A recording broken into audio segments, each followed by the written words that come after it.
Welcome once again to our few minutes together on the Parsha. Parsha's Bechukosai. We once again have a chance to say Chazak, Chazak v'nis Chazek. And what an appropriate time to do that on the Shabbos before Lag BaOmer and the Shabbos preceding the Shabbos preceding Shavuos. It's a good time to strengthen ourselves. In the middle of the 32 psukim in this week's Sedra that are known as the Tochacha, which traditionally are read in a low voice.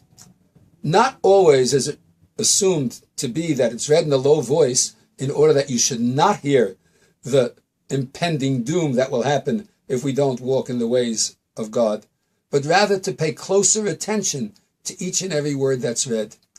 But right in the middle of the Tochacha, when so many terrible events are predicted, that the Ramban says were all predicted after the destruction of the first Beis HaMikdash, the pasuk starts with an interesting idea and follows through in the middle of the Tochacha.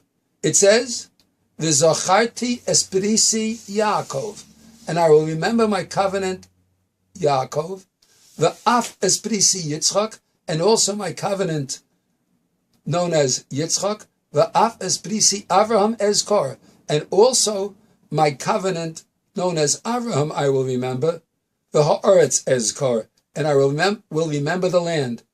Did you notice that we translated this as Brisi Yaakov, not my covenant with Yaakov, because then it would have said, as Rav Hirsch explains, Brisi im Yaakov, but it says Es Brisi Yaakov, my covenant known as Yaakov.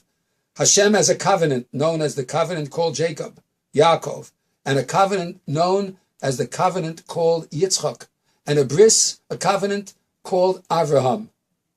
That covenant, God is going to remember. Why is it backwards? Why does he say, "Oh, remember my covenant Yaakov, and my covenant Yitzchak, and my covenant Avraham, and the land I will remember"? Have you ever wondered, since the Gemara in Brachos tells us that our davening, the Shacharis is for Avraham, the Mincha is for Yitzchak, and the Ma'ariv is for Yaakov, have you ever wondered that that's a little backwards? After all, the Jewish day begins at night, the night before. Why didn't Avraham establish Ma'ariv if that's the beginning of the day? And why didn't Yitzchak then say Shacharis and Yaakov then say Mincha?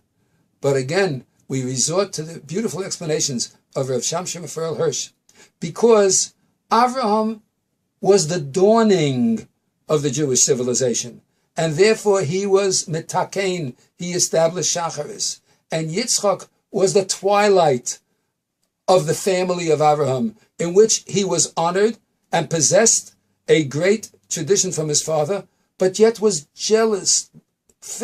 People were filled with jealousy over him. He dug wells, they were jealous, they couldn't tolerate him, and the decline of the fortunes of the Nasi Elokim of Avraham were in rapid movement going down. And by Yaakov was a knight with very few patches of delight in his life. There was mostly a night, whether it was the fight with Esav, or the fight with Lavan, or the selling of Yosef, which marred his family life, and the going down to Egypt and dying there. Yaakov lived a night.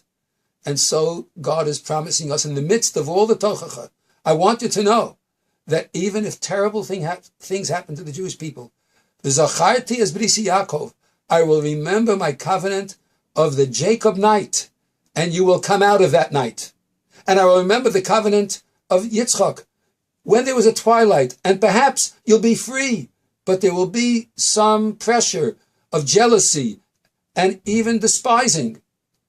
And finally, when you overcome that, I will remember my covenant of Avraham. There'll be a dawn of a new day.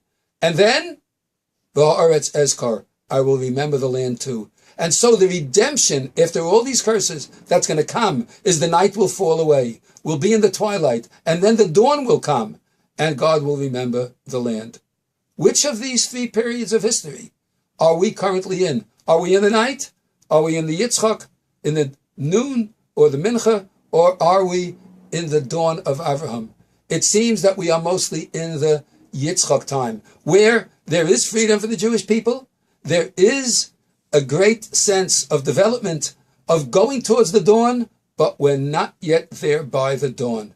We are hoping and praying that just as God said he will remember the covenant of Yaakov, and we went through a terrible, terrible, dark Yaakov night, but today we're beginning to see the dawn, and we're in the Yitzchak time, and we hope and pray that if we are able to take that Yitzchak time and utilize it for what it's worth, we are going to see the dawn of the Avraham time, and God will remember the land, and we will all be once again in that land. And that's why we say on this week's Sedra, Chazak, Chazak, v'nis chazek. Let's take this mincha time of Yitzchak and let's develop it into the time of the dawn so that we come to see the dawn of Avraham. Chazak, Chazak, v'nis chazek. Have a wonderful Shabbos.